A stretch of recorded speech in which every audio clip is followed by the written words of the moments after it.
तो आज हम पढ़ेंगे क्लास सिक्स का चैप्टर 1 हिंदी। वह चिड़िया जो। ये कविता केदारनाथ अग्रवाल जी द्वारा लिखी गई है। तो उस कविता में क्या बताया गया है, क्या इसका सारांश है, वो मैं आपको बताती हूँ। वह चिड़िया कविता श्री केदारनाथ जी द्वारा लिखा गया है। इस कविता में कवि ने नीले पंखों वाली छोटी चिड़िया के बारे में बताया है। नीली चिड़िया के रूप में केदारनाथ ने अपने स्वभाव को व्यक्त किया है। उन्होंने बताया है कि छोटी चिड़िया को अन्न से बहुत प्यार है। वह बहुत रुचि से दूध भरे ज्वार के दानों को खाती है। वह बहुत संतोषी है। छोटी चिड़िया वन में घूमकर अपने कंठों से मीठे स्वर में गाना गाती है। उसे एकांत में रहना पसंद है। वह उफनती नदियों से पानी की बूंदों को चोंच में भरकर ले आती है। छोटी सी चिड़िया साहसी है और उसे स्वयं पर गर्व है। उसे नदी से बहुत प्यार है। तो अब हम कविता पढ़ते हैं। वह चिड़िया जो चोंच मार कर दूध भरे जुंडी के दाने रुचि से रस से खा लेती है। वह छोटी संतोषी चिड़िया नीले पंखों वाली मैं हूँ, मुझे अन्न से बहुत प्यार है। तो इस इस कविता में क्या बोला कि इस काव्यांश में कवि ने नीले पंखों वाली छोटी सी चिड़िया के बारे में बताया है। वह चिड़िया चोंच मारकर दूध भरे ज्वार के दानों को चाव से खाती है। उसे अन्न से बहुत प्यार है और वो संतोषी भी है। अब दूसरा स्टैंजा पढ़ते हैं। वह चिड़िया जो कंठ खोलकर बूढ़े वन बाबा की खातिर रस उड़ेल कर गा लेती है। वह छोटी मुंह बोली चिड़िया नीले पंखों वाली मैं हूँ, मुझे विजन से बहुत प्यार है। अब दूसरे स्टैंजा में क्या बोला है कि इस काव्यांश में कवि ने बताया है चिड़िया अपने मुक्त कंठों से मधुर स्वर में गाना गाती है। उसके सारे गीत अपने वन को समर्पित हैं जहां वह रहती है। उसे एकांत में रहना बहुत अच्छा लगता है। इस काव्यांश में कवि ने अकेले में खुशी से रहने का सबको संदेश दिया है। अब तीसरा स्टैंजा है। वह चिड़िया जो चोंच मार कर चढ़ी नदी का दिल टटोल कर जल का मोती ले जाती है। वह छोटी गर्बीली चिड़िया नीले पंखों वाली मैं हूँ, मुझे नदी से बहुत प्यार है। अब इस पंक्ति में क्या बोला है? तो इस पंक्ति में चिड़िया ने अपने साहस का वर्णन करते हुए बताया है कि वह छोटी जरूर है परंतु साहसी भी है। वह जल से भरी नदी के बीच से भी पानी की बूंदों को चोंच में भरकर ले आती है। वह साहसिक काम करने पर उसे स्वयं पर गर्व है। चिड़िया को नदी से बहुत प्यार है। इस काव्यांश में कवि ने यह भी बताया है कि कठिन परिस्थितियों में भी हिम्मत नहीं हारना चाहिए और उसका डटकर मुकाबला करना चाहिए। तो ये थी हमारी छोटी सी कविता। अब इसके प्रश्न अभ्यास हम देखते हैं। अब इसके कठिन शब्दों के अर्थ हम देखते हैं। तो जुड़ी का मतलब ज्वार की बालियां। रुचि से मतलब चाव से। कंठ का मतलब क्या है? गला।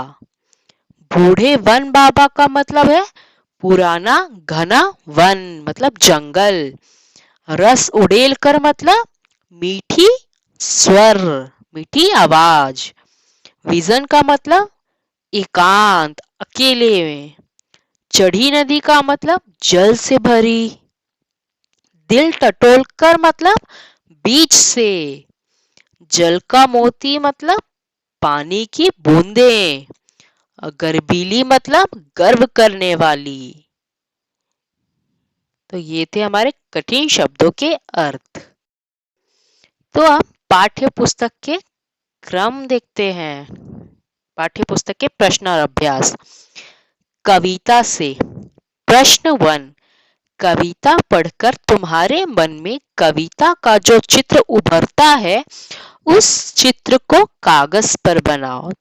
तो कविता पढ़कर हमारे मन में कई सारे चित्र उभरते हैं, जैसे वह नीले पंखों वाली सुंदर चिड़िया है, चिड़िया मधुर स्वर में जंगल में गाती है, वह बहती नदी का पानी पीती है, चिड़िया का आकार छोटा है, उसे आजादी बहुत पसंद है। तो ये पहला प्रश्न का उत्तर था। अब दूसरा प्रश्न का है, तुम्हें कविता का कोई और शीर्षक देना हो तो क्या शीर्षक देना चाहोगे? उपयुक्त शीर्षक सोच के लिखो। तो नन्ही चिड़िया दे सकते हैं, सुंदर चिड़िया दे सकते हैं, या परिश्रमी चिड़िया दे सकते हैं। अब प्रश्न 3 पे है, इस कविता के आधार पर बताओ कि चिड़िया को किन किन चीजों से प्यार है। तो इस कविता के आधार पर ज्ञात होता है कि चिड़िया को दूध भरे अनाज के दानों, नदी तथा जंगलों से प्यार है। चिड़िया जुड़ी के दाने एवं अन्य अनाज के दानों का खाना पसंद करती है। वह चिड़िया को गीत गाना पसंद है। जंगल से इसे बहुत प्यार है, इसे नदी से भी बहुत प्यार करती है। अब चौथे प्रश्न में आशय स्पष्ट करो।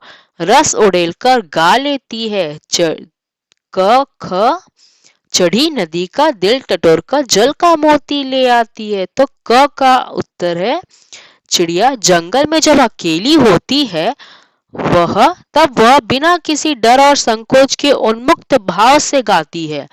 वह मधुर स्वर में गाती है, उसके स्वर की मधुरता वातावरण में जो है एक मीठा सा रस घोल देती है। अब ख का देखते हैं। छोटी चिड़िया चढ़ी हुई नदी से बिल्कुल भी नहीं घबराती है। वह उफनती नदी के बीच से अपनी चोंच में पानी की बूंद लेकर उड़ जाती है, यानी लबालब भरी नदी की जल राशि का अनुमान लगाकर उस जल राशि में से जल का मोती निकाल लाती है, अर्थात उसी पानी से चिड़िया अपनी प्यास बुझाती है। इसीलिए पानी मोती की तरह अमूल्य है। अब ये हमारी अनुमान और कल्पना पर निर्धारित प्रश्न और उत्तर है। तो आप देख सकते हैं ये।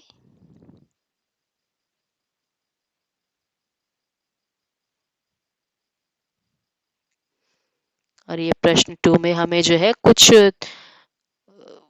पक्षियों के बारे में दे दिया गया है, इनकी खासियत क्या है। तो ये सब चारों पक्षियों की खासियत के बारे में लिखा हुआ है। मैना, कौवा, बतख और कबूतर। और ये प्रश्न 3 का उत्तर है कि कविता का हर बंद वह चिड़िया जो से शुरू होता है उसे बहुत प्यार है पर खत्म होता है। तुम भी इन पंक्तियों का प्रयोग करते हुए अपनी कल्पना से कविता में कुछ नए बांध जोड़ो। तो ये कुछ नए बांध जोड़े हुए हैं।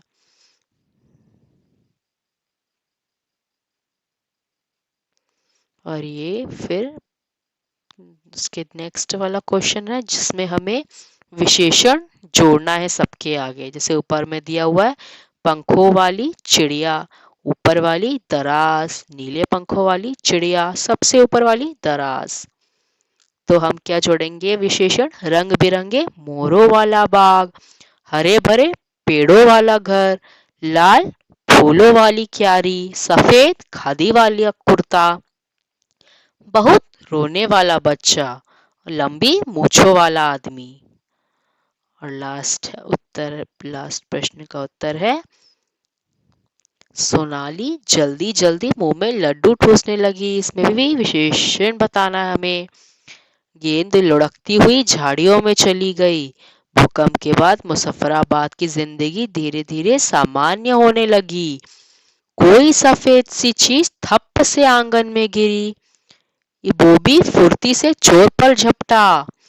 तेजिंदर सहम कर कोने में बैठ गया। फिर यह पत्र मिलते ही फौरन चली आओ, आज अचानक ठंड बढ़ गई है। तो ये था हमारा हिंदी का पूरा कंप्लीट।